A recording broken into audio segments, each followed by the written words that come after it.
Cerita berawal dari seorang tentara yang kembali mendapatkan kesadarannya, namun tidak mengingat apa yang telah terjadi. Dia mencari sebuah petunjuk hingga akhirnya menemukan kartu identitas yang bertuliskan nama Brian Hunt. Di sampingnya terlihat seekor anjing bernama Rufus. Pria itu terlihat sedikit bingung, tak yakin anjing itu adalah miliknya. Tiba-tiba saja Rufus gelisah dan menggonggong saat menatap ke arah tertentu. Anjing itu berlari ke atas bukit sehingga Brian terpaksa mengikutinya. Suara gonggongan dan dengusan terdengar begitu jelas saat Brian memasuki area bukit yang berkabut. Pada akhirnya Brian menemukan Rufus telah mati dan digantung pada ranting pohon.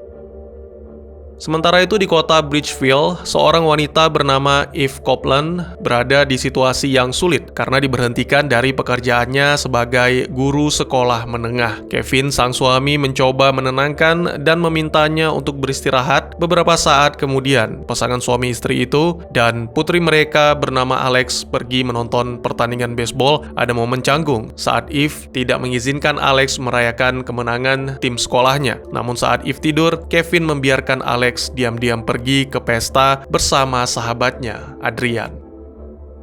Kini mereka telah tiba di pesta. Kedua remaja ini terlihat canggung dengan keadaan sekitar, terutama Adrian. Dia mendapat diskriminasi dan ejekan karena kepribadiannya yang sedikit berbeda. Malam itu Alex terpengaruh oleh Jay, pujaan hatinya untuk menikmati pesta bersama sampai-sampai mengabaikan Adrian begitu saja. Sementara itu, Brian telah tiba di Bridgeville. Dia bergegas pergi ke kantor polisi untuk memperingatkan datangnya bahaya. Tetapi tak ada satu orang pun mempercayai ucapan itu. Brian mencoba meraih senapan polisi untuk membela diri, namun pada akhirnya dia ditangkap dan dimasukkan ke dalam penjara.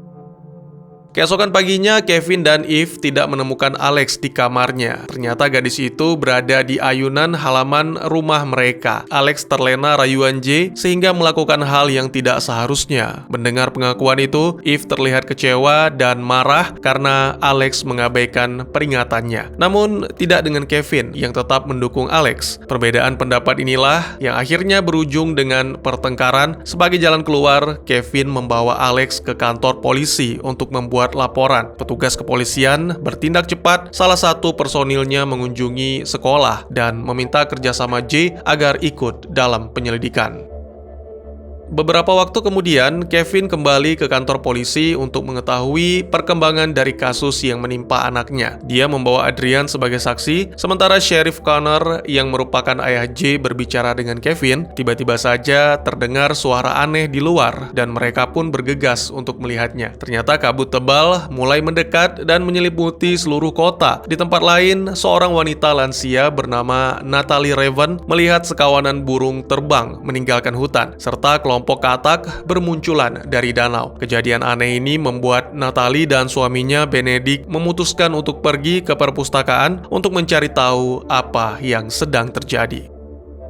Setelah mendapatkan beberapa teror dan ancaman, Eve memutuskan untuk pergi. Hal ini dilakukannya demi menjaga kesehatan mental Alex. Saat ini, Eve mampir ke Mall Bridgeville untuk menebus resep obat, sementara Alex tinggal di mobil sambil menelpon Kevin. Percakapan itu terputus saat kabut tebal mulai mendekat ke kantor polisi dan menghalangi jarak pandang mereka. Connor menyarankan agar semuanya kembali ke dalam gedung, namun petugas Pundik menolak. Dia tetap berada dalam kabut dan mengambil beberapa foto untuk dikirimkan ke istrinya. Setelah semuanya pergi, tiba-tiba Pundik diserang sekelompok kecoa hingga kehilangan sebagian wajahnya. Connor dan Kevin yang mendengar teriakan berusaha memberikan pertolongan namun gagal. Connor mengajak Kevin segera untuk pergi dari tempat itu, tetapi Kevin memintanya agar menunggu di mobil. Dia pun kembali masuk ke dalam kantor polisi untuk menjemput Adrian, namun Connor yang licik pergi meninggalkan Kevin dan semua orang yang tertangkap di dalam kantor polisi.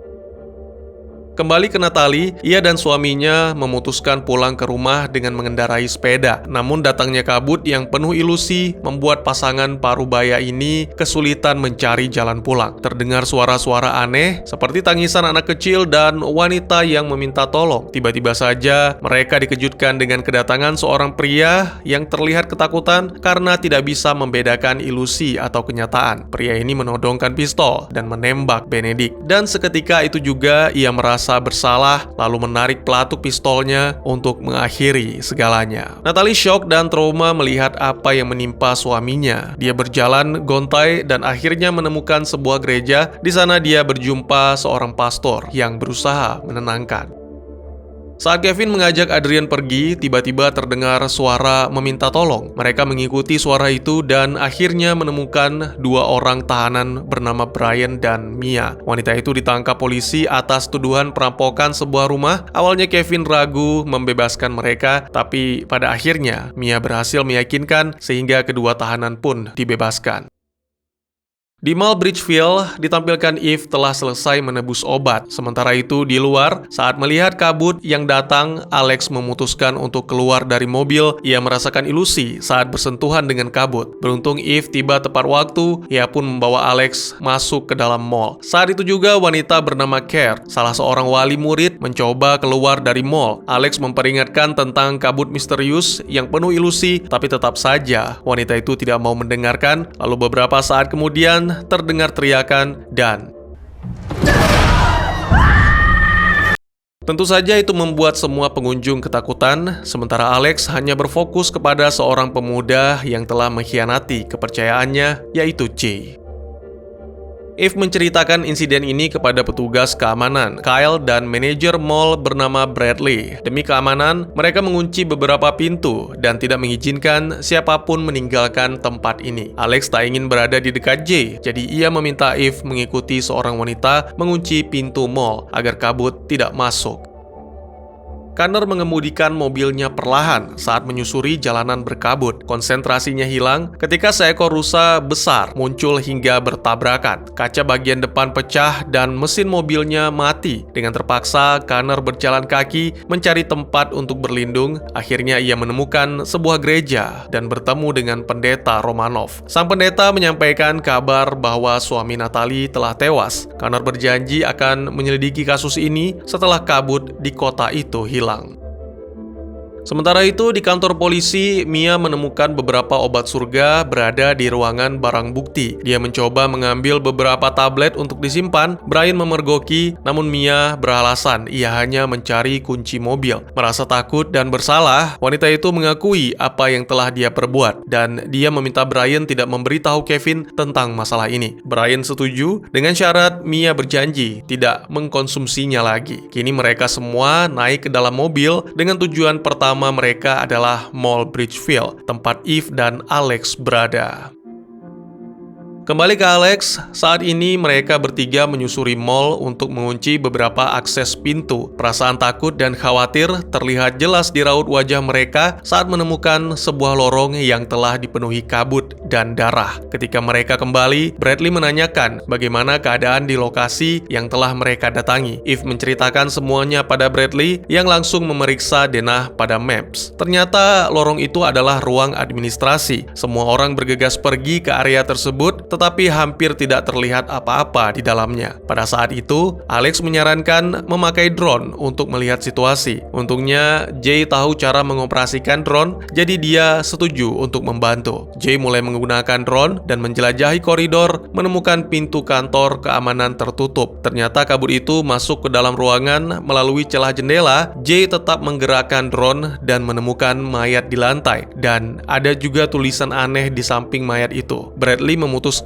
untuk mengundi siapa yang nantinya akan bertugas mengambil radio yang tersimpan di ruang keamanan. Semua orang terlihat panik dan ternyata Eve lah yang terpilih. Namun dia tak sendiri karena mendadak seorang pria bernama Clint menawarkan diri pergi bersamanya. Sementara itu, di tengah perjalanan, kelompok Kevin dihadang seseorang bersenjata yang hendak merampas mobil. Hal ini membuat Mia panik sehingga membawa mobil itu terlalu kencang dan akhirnya terbalik. Watch out! Get out of the car. Get out of the car. Okay. Slow down. Brakes! Mereka selamat tanpa luka parah dan memutuskan untuk melarikan diri. Kemudian, kelompok itu sempat melewati kabut dan mengalami halusinasi. Untungnya, tak lama kemudian, mereka menemukan gereja dan di sana mereka berjumpa kembali dengan Connor. Just die in that state! Hey, Connor. Clint dan Eve bergegas pergi menuju koridor. Setelah menemukan radio, mereka menghubungi pusat bantuan, namun belum juga berhasil. Clint mengucapkan sebuah kalimat Arrowhead di radio. Hal ini tentu saja memunculkan pertanyaan di benak Eve. Terjadilah adu argumen di antara mereka berdua hingga Clint mengancam Eve dengan sebuah pistol. Eve berhasil membela diri dan menembak mati pria itu.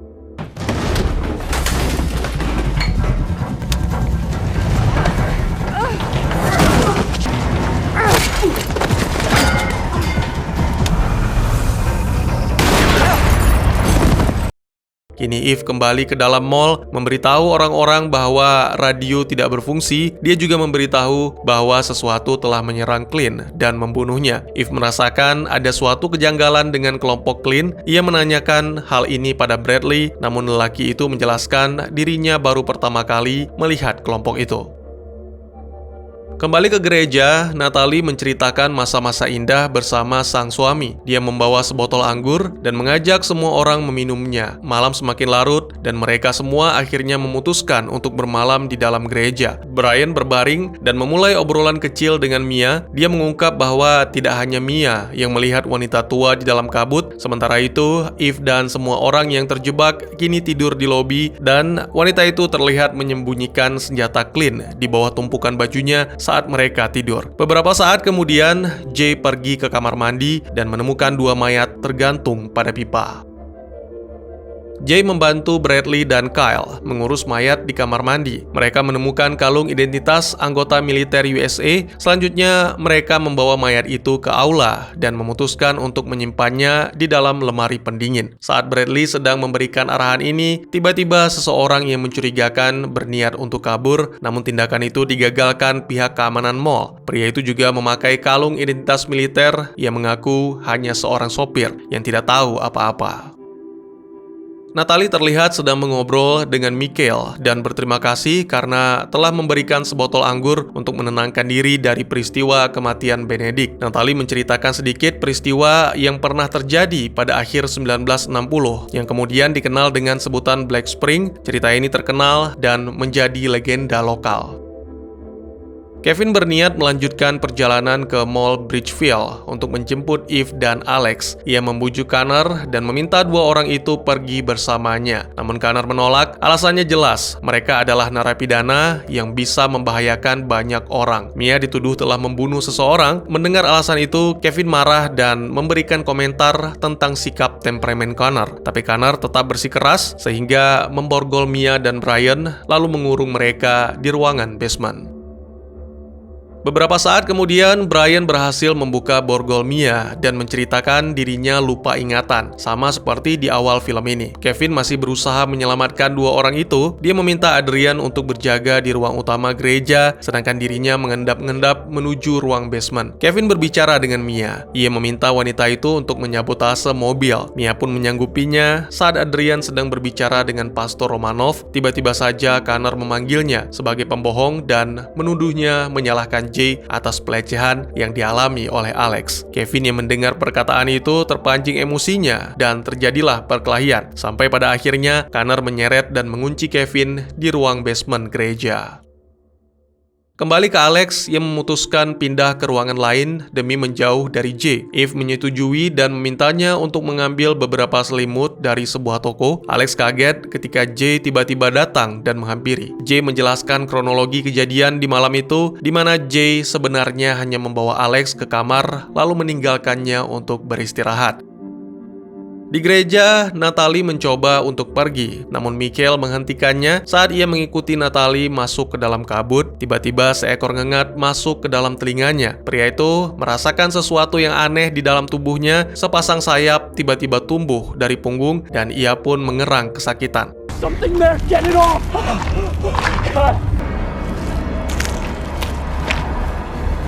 Connor dan beberapa orang lainnya keluar dari gereja, menarik Natalie masuk. Sekelompok ngengat terbang keluar dari mulut Michael sebelum ia terjatuh dan tewas.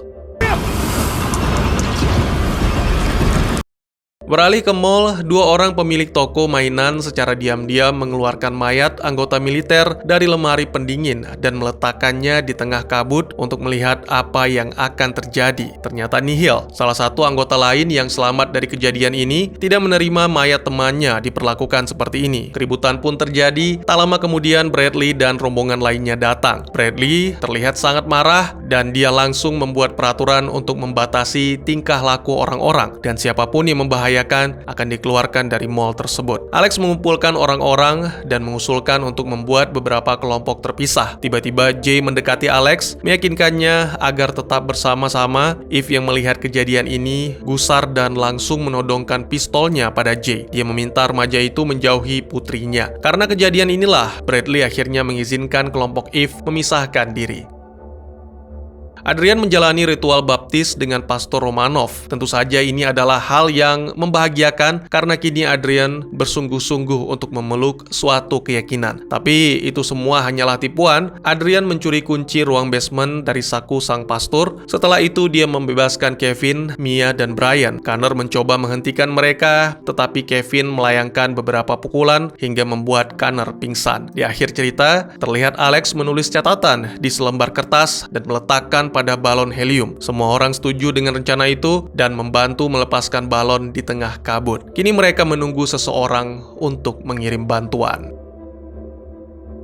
Ya, sekian dulu teman-teman. Terima kasih buat yang sudah menyaksikan. Silakan berkomentar, bertanya, dan merequest kira-kira film apa lagi yang menarik untuk dibahas. Bisa lewat kolom komentar, atau bisa juga lewat DM ke Instagram saya di @tekugusto. Insya Allah pasti akan saya baca. Silakan dukung channel ini dengan cara share, like, dan subscribe. Sampai jumpa di video selanjutnya. Tetap semangat, tetap bersyukur setiap hari. Dadah!